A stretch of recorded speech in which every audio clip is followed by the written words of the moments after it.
जय हिंद साथियों। स्वागत है आप सभी का हमारे YouTube चैनल ज्ञान आरबीएल में। साथियों, आपको पता है आपके UP triple S C video के एग्ज़ाम लगे हुए हैं, जिसके लिए हम एक क्विक सीरीज चला रहे हैं। ठीक है, आपको इसमें हम हिंदी के सारे चैप्टर दोस्तों जो जो इम्पोर्टेंट हैं उनको हम बहुत ही कम समय में एक रिवीजन के लिए प्रस्तुत करेंगे। ठीक है, जिनसे आपकी हिंदी बहुत ही अच्छे से मजबूत हो पाएगी और आप बहुत अच्छा स्कोर कर पाएंगे बस कुछ ही समय में। ठीक है, चलिए दोस्तों शुरू करते हैं। आज समास देखेंगे। उसके पहले एक चीज़ बता दें कि दोस्तों हमने संपूर्ण हिंदी पहले पढ़ा दिया। अगर डिटेल में पढ़ना दोस्तों आप जाइए प्ले लिस्ट में। ठीक, देखिए ये लिखेगा UP triple S C video re exam full course. यहाँ पे आपको हिंदी साहित्य हमने पढ़ाया है। मात्र दोस्तों 9 वीडियो में पूरी हिंदी साहित्य हमने कवर कर दी है और यहाँ पे संपूर्ण हिंदी आपको मिल जाएगी। फिर इसके नीचे आएंगे, देखिए आपको संविधान मिल जाएगा, फिर जियोग्राफी मिल जाएगी, फिर पॉलिटी मिल जाएगी दोस्तों, और उसके अलावा हिस्ट्री मिल जाएगी। यानी हर तरीके से और यूपी स्पेशल दोस्तों सब कुछ हमने पढ़ा दिया है। तो चलिए दोस्तों शुरू करते हैं क्विक सीरीज। देखिए दोस्तों, समास का अर्थ क्या होता है। समास का देखिए क्वेश्चन पूछा था, समास का शाब्दिक अर्थ क्या होता है दोस्तों। समास का अर्थ होता है संक्षिप्त, यानी किसी चीज को छोटा कर देना। इसका अगर विलोम शब्द पूछे समास का तो व्यास होगा। ठीक है, संधि विच्छेद पूले समधन आस, सम मतलब होता है बराबर यानी पास में, और आस मतलब आसन यानी बैठना। ठीक है, चलिए परिभाषा क्या होगी। दो अथवा दो से अधिक शब्दों के मिलकर बने हुए सार्थक शब्द को क्या बोलते हैं, समास बोलते हैं। देखिए जैसे समास क्या है तो दोस्तों हमने कहा कि हवन के लिए सामग्री। देखिए दो से अधिक शब्द मिल करके दोस्तों एक हवन सामग्री बना दिया। ठीक है, तो हवन सामग्री का हो गया दोस्तों समास हो गया। जैसे दशानन, देखिए कई सारे शब्द मिले। देखिए 1 2 3 4 5 6 शब्द मिलकर केवल एक शब्द बता रहे हैं कि 10 है आनंद, जिसका देखिए बहुत बड़ा शब्द, इसका हमने संक्षिप्त कर दिया, यानी छोटा क्या करते हैं दशानन, यानी ये क्या होगा समास हो गया। गंगा का जल, देखिए 3 शब्द मिले, गंगा का जल, उसको हमने एक शब्द में फिरो दिया, यानी गंगा जल कह दिया, ये हो गया समास, यानी कि संक्षिप्त करना। ठीक है, आप विग्रह भी देख लो। देखिए समास को तोड़ना, यानी समास को तोड़ना वो समास विग्रह कहलाता है। जैसे हमने कहा कि पॉकेट मार, तो पॉकेट मार क्या एकदम संक्षिप्त रूप है, यानी ये समास हो गया। क्या हो गया, ये समास हो गया। और दोस्तों इसको अगर हमने तोड़ा, पॉकेट मार का अर्थ क्या होता है, पॉकेट को मारने वाला, यानी ये जो बड़ा शब्द होता है उसको हम बोलते हैं विग्रह। तो समास विग्रह आप समझ गए होंगे। ठीक है, चलिए अब समस्त पद या सामसायिक पद क्या होते हैं तो दोस्तों आपको बता दें कि हर समास दोस्तों 2 पदों से मिलकर बनता है, और जिसमें दोस्तों प्रत्येक समास 2 पद होंगे उसमें। ठीक है, और दोस्तों पहला पद पूर्व पद, यानी पहले वाले पद को पूर्व पद या प्रथम पद कहते हैं, और दूसरे वाले पद को हम उत्तर पद या अंतिम पद कहते हैं। जैसे हमने कहा कमल नयन, तो कमल नयन दोस्तों 2 शब्द से मिलकर कमल और प्लस नयन, पहला पद यानी जिसको हम कमल क्या है पूर्व पद या फिर प्रथम पद होगा, और नयन क्या है दोस्तों अंतिम पद या दूसरा पद होगा। ठीक है, जैसे त्रिनेत्र, आप कहेंगे त्रिनेत्र सर एक ही शब्द से बना, नहीं, त्रि प्लस नेत्र। देखिए कैसे बना है, त्रि और प्लस नेत्र। तो दोस्तों त्रि का हो गया प्रथम पद हो गया, और दोस्तों द्वितीय पद या फिर अंतिम पद का हो गया नेत्र हो गया। ठीक है, चलिए अब दोस्तों पदों के आधार पर हम समास देखते हैं। तो देखिए प्रथम पद प्रधान, क्वेश्चन आपसे पूछेगा किस पद का प्रथम पद प्रधान होता है दोस्तों, किस समास का प्रथम पद प्रधान होगा दोस्तों, अव्ययभाव। कैसे याद रखें, देखिए हमारा जो अल्फाबेट होते हैं दोस्तों आपको बता दें, जो काखा आघा होते हैं वो छोटे आ से शुरू होते हैं, इसलिए आ यानी पहले आता है, इसलिए आ रख लेंगे, आ से पहले आता है इसलिए प्रथम पद इसका प्रधान होगा। केवल एक ही मात्र समास है जिसका पहला पद प्रधान होता है, कौन सा, अव्ययभाव। फिर दोस्तों यहाँ पे आएंगे तो उभय पद, उभय मतलब दोनों पद प्रधान। देखिए द्वंद्व कैसे लिखते हैं, द्वंद्व ऐसे हम लिखते हैं द्वंद्व। देखिए द्वंद्व में दोनों बराबर लग रहे हैं ना, इस तरह से याद रख रहे हैं, जिसके दोनों पद प्रधान हो वो होगा द्वंद्व। और जैसे बहुब्रीहि दोस्तों, जो बहुत वीर होता है तो उसका कोई भी पद प्रधान नहीं होगा। ठीक है, बहुब्रीहि यानी कह देंगे कि जिसके दोनों पद क्या हो, अप्रधान हो, या फिर जिसका कोई पद प्रधान हो, या फिर जिसका तीसरा पद प्रधान दोस्तों वो बहुब्रीहि होगा। बाकी जो बचेंगे उनके द्वितीय पद प्रधान होंगे, जैसे दोस्तों तत्पुरुष समास, कर्मधारय समास और द्विगु समास। चलिए ठीक है, समास के भेद कितने हैं, 6 हैं दोस्तों, मैंने बताया। चलिए दोबारा सुन लेते हैं कैसे कैसे, तो उन चीज़ों में आपको फोकस कर रहा हूं। जैसे पहला अव्ययभाव समास, अव्ययभाव आ से शुरू हो रहा है, यानी कि प्रथम पद प्रधान, क्या प्रथम पद प्रधान। ठीक है, अव्ययभाव का प्रथम पद प्रधान। अब देखिए यहाँ पर हम देखें द्वंद्व, द्वंद्व कैसे लिखते हैं, द्वंद्व है ना, द्वंद्व ऐसे लिखते हैं, यानी दोनों पद बराबर लग रहे हैं, यानी कि दोनों पद प्रधान। और बहुब्रीहि का कोई पद प्रधान नहीं होगा दोस्तों, बाकी जो बचेंगे ये दोनों और ये, इनके अंतिम पद यानी द्वितीय पद प्रधान होंगे, ये भी समझ लीजिए। चलिए अब देखते हैं अव्ययभाव समास। देखिए अव्ययभाव समास पहला समास है, ठीक है, जिसका प्रथम पद प्रधान। तो देखिए इस समास का पहला पद क्या होगा, अव्यय। अव्यय क्या होता है दोस्तों, जिनमें जिनमें कोई परिवर्तन है तो दोस्तों लिंग वचन कारक काल के आधार पे कोई परिवर्तन है तो दोस्तों उनको हम अव्यय बोलते हैं। और उनका अंतिम पद संज्ञा होगा तथा समस्त पद में पूर्व पद की प्रधानता होगी, हम पहले बता चुके हैं। यानी कहें तो पहला पद दोस्तों उपसर्ग जाति का होगा। पहचान क्या होगी, अगर किसी शब्द के आगे अनु लगा मिल जाए, आ लगा मिल जाए, प्रति लगा मिल जाए, भर लगा मिल जाए, यथा लगा मिल जाए, आवत लगा यावत लगा मिल जाए, हर लगा मिल जाए, बे ला उप ऐसे शब्द लगे मिल जाए, या फिर किसी शब्द का द्विरुक्त यानी दो बार वो रिपीट हो रहा हो दोस्तों, तब भी आपका अव्ययभाव समास ही होगा। जैसे अनुरूप हो गया, अनुरूप दोस्तों देखिए अनु लगा मिल गया, प्रत्येक में प्रति लगा मिल गया, आजन्म में दोस्तों जन्म पर्यंत यानी आ लगा मिल गया, प्रतिदिन दोस्तों प्रति लगा मिल गया, यथा दोस्तों लगा मिल गया, यथा कर्म, यथा शीघ्र, यथार्थ, है ना, परोक्ष दोस्तों परिधर, अच्छ धन, है ना, अच्छ के परे दोस्तों, बतौर बिना तौर के, है ना, तौर के साथ दोस्तों, ठीक है, बेलगाम बिना लगाम का होगा, प्रत्यक्ष प्रति लगा मिल गया, बखूबी में बा लगा मिल गया, यानी बखूबी मतलब खूबी के साथ दोस्तों। तो इस तरह समझ लेंगे जहां पे उपसर्ग लगा हो, ठीक है, तो वो दोस्तों क्या होगा आपका अव्ययभाव समास। देखिए कुछ अपवाद भी होते हैं जिनको हम आगे देखेंगे, ठीक है। इसके अलावा देखिए दोस्तों, जब किसी संज्ञा शब्द का या किसी शब्द का दोहरा हो तब भी वहां अव्ययभाव समास होगा। यहाँ से दोस्तों कंफ्यूजन होता है, इसको आप मोस्ट इंपॉर्टेंट कर लीजिएगा, क्योंकि लोग यहाँ पे क्या कर देते हैं दोस्तों, यहाँ पे द्वंद्व समास बता देते हैं, ठीक है। देखिए द्वंद्व समास जहां होता है जहां दोनों शब्द अलग अलग होते हैं, यहाँ पे दोनों सेम होंगे। जैसे दिनों दिन, दिन दिन दोस्तों, दिन दिन सेम समास है, मतलब सेम सेंटेंस है, इसीलिए यहाँ पे अव्ययभाव समास होगा, ना कि द्वंद्व समास, ठीक है। रात रात, अगर दिन रात होता दोस्तों तब द्वंद्व समास होगा, दिन रात, है ना, क्योंकि दिन अलग है रात अलग। अगर दिन दिन कह दे या रात रात कह दे या हाथों हाथ कह दे, यानी हाथ ही हाथ में, दिनों दिन दिन ही दिन, लाभो लाभ लाभ लाभ, है ना, कानों कान यानी कान कान में, तो दोस्तों ये सब क्या होगा, जब कोई चीज़ रिपीट होगा तो वो दोस्तों अव्ययभाव समास होगा। इसके अलावा कि जब किसी नदी के आगे दोस्तों संख्यावाचक शब्द होता है, जैसे गंगा है, गंगा आगे पंच लगा दे संख्यावाचक समास, तब भी आपका अव्ययभाव समास होगा। समझ गए होंगे, बहुत ही अच्छे से। चलिए आगे दोस्तों, तत्पुरुष समास। तत्पुरुष समास का आपको पता है, इसका उत्तर पद प्रधान होगा और दोनों के बीच में दोस्तों आपको पता है कारक चिन्ह का लोप पाएगा। अगर कहीं भी आपको कारक चिन्ह मिल जाए दोस्तों, वो आपका तत्पुरुष समास होगा, इसे याद रखिएगा। और तत्पुरुष का अर्थ होता है उसका पुरुष दोस्तों, ये आपके यूपी पीसीएल ARO 2018 में पूछा गया। आपको बता दें दोस्तों, आपने कारक चिन्ह पढ़े होंगे, कर्ता ने कर्म को करण से, संप्रदान को अपादान से अलग होना, यानी टोटल आपने 8 कारक पढ़े होंगे। मगर दोस्तों उनमें से 2 कारक को छोड़ के, यानी कि कर्ता और संबंध कारक को छोड़ के सभी का दोस्तों समास बनता है, जिसे हम तत्पुरुष समास कहते हैं। जैसे कर्म तत्पुरुष कहाँ होगा, देखिए जिसमें को लगा हो, जैसे कि गगन चुंबी, गगन को चूमने वाला, देखिए को लगा मिल गया, चिड़ी मार, चिड़ी को मारने वाला, इससे जहाँ को लगा मिल जाएगा वो दोस्तों कर्म समास हो जाएगा, है ना, कर्म तत्पुरुष समास होगा। वैसे दोस्तों इतना डिटेल नहीं पूछेगा, जहाँ भी आपको कोई चीज़ पूछे, जैसे कहते गंगा का जल, तो गंगा का जल आप तोड़ेंगे का लगा मिल जाएगा दोस्तों, का कहेंगे आप संबंध तत्पुरुष हो जाएगा, यानी कि तत्पुरुष समास हो जाएगा। इस तरीके से आपको पहचान लेना है, ठीक है। कर्म हो गया। अब देख सकते हैं इसके उदाहरण आपको बहुत सारे मिल जाएंगे, इसकी PDF हम अपने टेलीग्राम चैनल पर डाल देंगे, ठीक है। कारण दोस्तों से होगा, से या के द्वारा।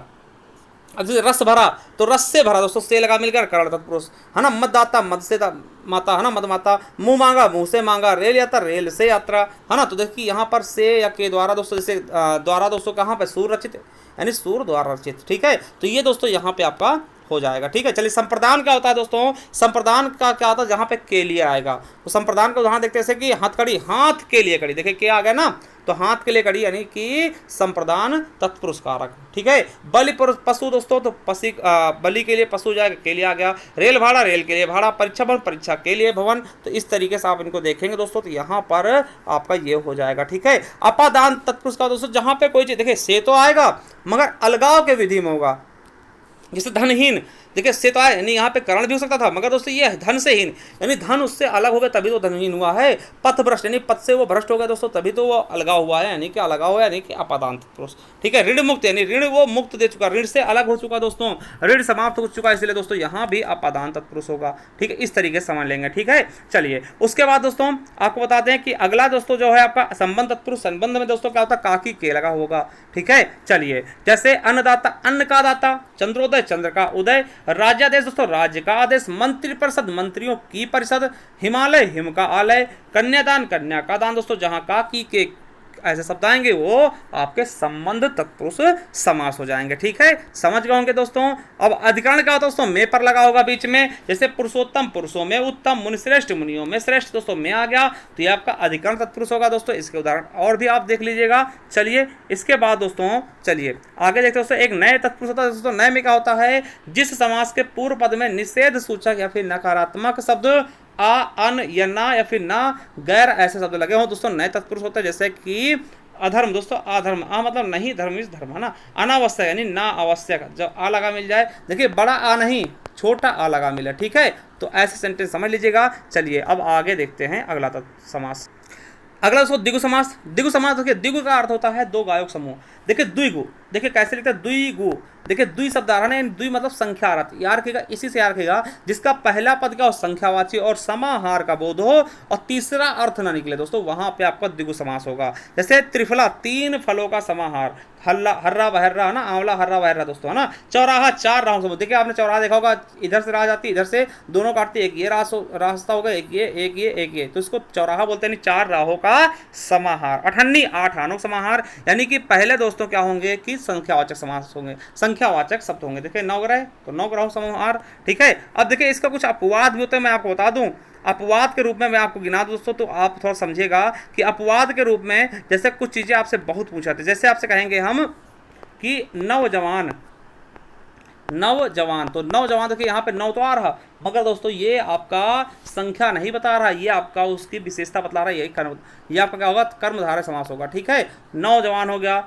नवजात हो गया, नवजात हो गया दोस्तों, है ना। इसके अलावा दोस्तों बहुत चीज़ें हैं, जैसे हमने क्या कह दिया दोस्तों, त्रिनेत्र, त्रिनेत्र दोस्तों, त्रि तो आया है, मगर दोस्तों ये शिव जी का नाम है त्रिनेत्र, तो ये शब्द क्या होते हैं, ये आपके क्या होंगे, अपवाद होंगे, जो कि आपके संख्यावाची होने के बाद भी संख्या में नहीं आते, यानी कि द्विगु समास में नहीं आएंगे, ठीक है। चलिए अगला दोस्तों देखते हैं द्वंद्व समास। द्वंद्व का अर्थ होता है दोस्तों अलग अलग करना, है ना। द्वंद्व मतलब देखिए जिसके दोनों पद प्रधान हो और दोनों संज्ञाएं अथवा विशेषण हो, इसका दोस्तों विग्रह करने पर बीच में क्या आ जाए, और आ जाए, या आ जाए, अथवा एवं लगा मिल जाए दोस्तों, वो क्या होता है, द्वंद्व समास, ठीक है। अब देखिए द्वंद्व भी तीन तरीके के होते हैं, मगर ज्यादा हम डिटेल में देखेंगे। देखिए एक होता है इतरेतर द्वंद्व, इस द्वंद्व में क्या होता है, दोनों के बीच में और लगा तथा लगा मिल जाए। देखिए माता पिता, माता और पिता कहेंगे, देखिए माता पिता होगा, माता और पिता कहेंगे, माता या पिता नहीं कहेंगे ना, तो इसे हम इतरेतर द्वंद्व कहते हैं, जहाँ पे और या फिर तथा लगा मिल जाए। धर्माधर्म यानी धर्म और अधर्म दोस्तों, ये पूछाते हैं। देवासुर, तो देवासुर होता देव और असुर, है ना, अलग करेंगे, देव और असुर हो जाएगा। देखिए लवकुश, अब बहुत से लोग कहेंगे दोस्तों बीच में डैश आएगा, योजक चिन्ह आएगा, देखिए योजक चिन्ह आता है वो जरूरी नहीं है, तब भी आपको याद रखना, जैसे कि लवकुश कह दिया, तो लवकुश, देखिए लवकुश में कुछ नहीं आया, डैश नहीं आया, फिर भी दोस्तों ये क्या है, द्वंद्व समास, क्यों, क्योंकि लव दोस्तों अलग है, लव और कुश हो जाएगा, ठीक है। इस तरीके से आपको याद रखना है। धनुर्वाण, तो धनुष और वाण, देवासुर, देव और असुर, धर्माधर्म, तो देखिए धर्म, धर्म निकल जाएगा दोस्तों, और फिर दोस्तों अधर्म बच जाएगा, धर्म और अधर्म, ठीक है। चलिए ठीक, अहोरात्रि दोस्तों, दिन और रात्रि दोस्तों याद रखेंगे, ये भी है, ठीक है। अहेडनिस दोस्तों, दिन और रात्रि, इसको भी बोलते हैं। गौरी शंकर, पितरों दोस्तों, माता पिता। चाल चलन दोस्तों, चाल और चलन, ये भी द्वंद्व समास ही है, ठीक है। दूसरा समाहार दोस्तों, उस सब चीज़ों को समाहित कर लेता है ना, जैसे इसमें निरर्थक शब्द भी आते हैं। जैसे दोस्तों दाल रोटी, दाल रोटी मतलब होता है भोजन के सभी पता, कहें दाल रोटी खा के जाना है, यानी इसका मतलब नहीं कि केवल दाल रोटी ही खिलाएंगे दोस्तों, दाल और रोटी यानी भोजन संबंधी सभी चीज़ आपको मिलेंगे। कहीं अन्न जल छोड़ दिया, अन्न जल मतलब कि संपूर्ण भोजन की बात कर रहे हैं, है ना। रुपया पैसा एक भी नहीं है, मतलब रुपया पैसा मतलब क्या होता है, संपत्ति की बात करते हैं ना, तो इस चीज़ें देखेंगे, तो यानी रुपया पैसा, रुपया और पैसा, उसमें सभी चीज़ों का समाहार का बोध होगा, यानी उसमें और भी चीज़ें लगी होंगी। चलिए अब देखिए अगला है वैकल्पिक द्वंद्व, यानी कि जहां पे दोस्तों या हो या अथवा है, ठीक है, उनको हम वैकल्पिक बोलते हैं। विकल्प क्या है ना, जैसे कहेंगे भला बुरा, दोस्तों एक साथ कभी दोनों चीजें नहीं होंगी, ये तो आपके साथ भला होगा या फिर बुरा होगा ना, दोनों चीजें एक साथ होंगी, तो भला या बुरा। ऊंचा, देखिए थोड़ा बहुत, थोड़ा होगा या फिर बहुत होगा, ऊंचा या फिर नीचा, तो दोस्तों ये क्या है, वैकल्पिक द्वंद्व हो गए, जहाँ पे दोस्तों आपको पता है योजक चिन्ह लगा होगा या फिर नहीं लगा होगा, उसको आप तोड़ेंगे तो दोस्तों और, अथवा, या, तथा ऐसे शब्द बीच में आ जाएंगे, ठीक है। चलिए वो आपका होगा द्वंद्व समास। चलिए कर्मधारय देखते हैं।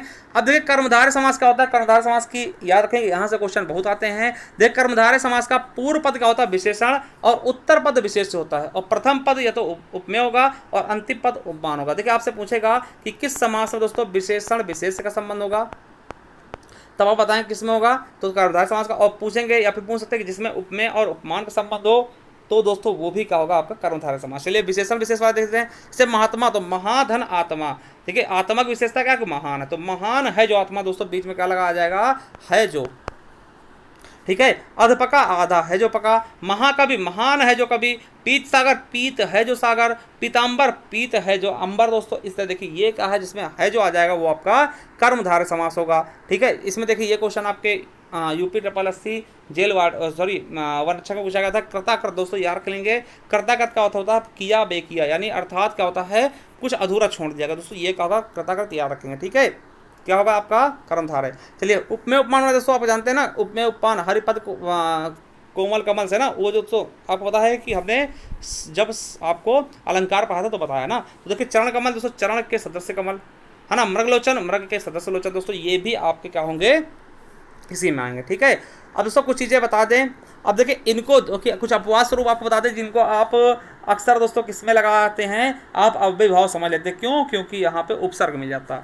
देखिए जैसे का पुरुष, तो आप देखेंगे का क्या है, उपसर्ग जैसा लगा, मगर दोस्तों का कोई उपसर्ग नहीं होता। का पुरुष का मतलब कायर पुरुष है ना, तो पुरुष की विशेषता क्या है कि वो कायर है, इसलिए दोस्तों यहाँ पे क्या होगा, कर्मधारय समास। ठीक है, जैसे कपूत दोस्तों, का मतलब बुरा पुत्र ना, सुपुत्र मतलब सु मतलब सही, पुत्र मतलब पुत्र है ना, कुपुत्र। जैसे सज्जन बहुत पूछा गया, सज्जन और सद्भावना दोस्तों ये क्वेश्चन आपके एग्जाम में पूछे गए। सज्जन सद है जो जन है ना, याद रखिएगा, और सद्भावना सद है जो भावना। नवयुवक नया युवक दोस्तों, देखिए गिनती आई आपका द्वंद द्विगु समास में होना चाहिए था, मगर दोस्तों आपको होता है ये क्या कर रहा है, विशेषता बता रहा है। नवजात है ना, कदाचार हो गए, ये सब चीजें क्या होंगी दोस्तों आपके, याद रखिएगा, बहुत अच्छे से समझिएगा। ठीक है, चलिए आगे देखते हैं।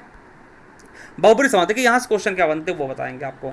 बहुब्रीहि समास में क्या पूछेगा, जिसका कोई पद प्रधान नहीं होता, क्या है, कोई पद प्रधान नहीं होता है। पूछेगा जिनके दोनों पद अप्रधान हो, जिनके दोनों पद क्या हो, अप्रधान हो, या फिर पूछे जिसका तीसरा पद प्रधान हो दोस्तों, वो आपका क्या होगा। ऐसे क्वेश्चन कुछ भी बने आपको बहुब्रीहि ही बताना है। ठीक है, इस समास का कोई भी पद प्रधान नहीं होता, दोनों पद मिलकर एक नया अर्थ प्रकट करते हैं, अर्थात तीसरे पद की प्रधानता रहती है, यानी इसके दोनों पद क्या होंगे, अप्रधान। दोस्तों आपको पता है कि इसमें क्या होता है, जिसमें दोस्तों कोई तीसरा अर्थ निकले, जैसे कि है ना, दस है मुख, जैसे दशानन है ना, दस मुख यानी 10 है मुख जिसके अर्थात रावण है ना, सहस्त्र दोस्तों सहस्त्र है जिसकी आंखें अर्थात इंद्र हो जाएगा। इस तरीके एक दंत एक है दंत जिसके अर्थात गणेश जी, यानी जिसमें दोस्तों कोई तीसरा अर्थ निकले दोस्तों, वो क्या होगा आपका बहुब्रीहि समास होगा। सॉरी हाँ, बहुब्रीहि समास होगा। जैसे चंद्रशेखर चंद्र है शिखर पर जिसके अर्थात शिव जी, चंद्रमौली चंद्र है मौली पर जिसके अर्थात शिव जी, चंद्रचूर्ण जिनके चंद्र है चूर्ण पर जिसके शिव जी है ना, वीणा पाणी है ना, वज्रधर वज्रपाणी शशिधर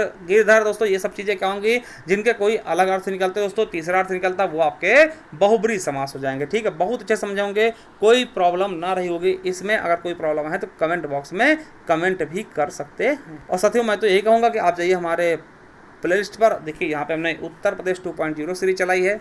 ठीक है, और यहाँ पर आपको पूरा कोर्स मिल जाएगा, हर एक चीज़ आप टॉपिक बहुत अच्छे से देख सकते हैं। चलिए दोस्तों मिलते हैं किसी नेक्स्ट वीडियो में, और तब तक के लिए जय हिंद जय भारत दोस्तों। आप हमारे टेलीग्राम चैनल ज्वाइन कर लीजिएगा, जहाँ पर हम इसकी पीडीएफ देंगे जिसका नाम है ज्ञान RVL ऑफिशियल। क्या, ज्ञान RVL ऑफिशियल। ठीक है, चलिए थैंक यू, धन्यवाद।